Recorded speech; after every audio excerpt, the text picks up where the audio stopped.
I'm a property entrepreneur and investor. I've been in property for 10 years. And I kind of got a bit lucky, and properties went up in certain areas. I refinanced and built my portfolio. Not from a wealthy family or anything, which caught people's attention. Sure. A couple of years ago I started vlogging my property journey and helping people in their property journey, which has just really blown up. So I've got quite a big following. I don't advertise at all. It's all organic from the Facebook group, YouTube. You're not advertising, you're doing the best version of advertising, you're building media.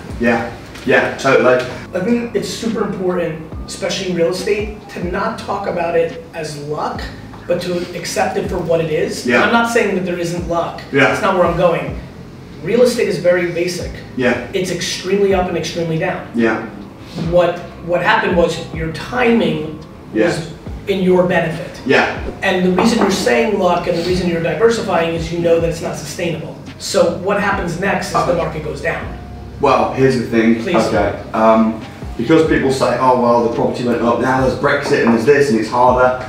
I'm a property entrepreneur. I'm not a property investor. Yep. I'm a property entrepreneur. Understood, but that's right, you go from broker to Yeah. making actual investments. Yes. That's your definition, Yeah. practically, of a property entrepreneur. Yeah. Being a broker in the beginning and then reinvesting potentially. Yeah, because people say, people say like, oh, I can't do it because of this, or I can't do it because of this. So I'm putting myself in the worst possible position and doing it. And there's different ways. So yeah, broker is one way, but there's lots of ways you can make money in property. So I'm going to try and demonstrate that. But you're going to demonstrate it by brokering a deal, Yeah. taking the profits and reinvesting it in something Correct. you believe in. Yeah. Okay, awesome.